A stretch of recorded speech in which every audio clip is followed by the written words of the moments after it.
আসসালামু আলাইকুম গাইস, কাল রাত্রে অনেক দেরি করে ঘুমিয়েছিলাম, সেই জন্য সকালে উঠতেও দেরি হয়ে গেছে। এখন আমি তাড়াতাড়ি করে রুটি মেকারে রুটি বানানো শুরু করে দিই। রুটি মেকার খুব একটা ইউজ করি না, কিন্তু আজকের আমার রুটি মেকার ইউজ করতে হবে কারণ সময় হাতে কম।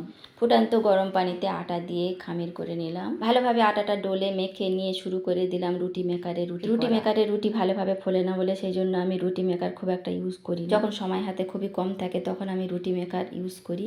তো আজকের আমার সময় হাতে খুবই কম, সেই জন্য আমি রুটি মেকারটা ইউজ করছি।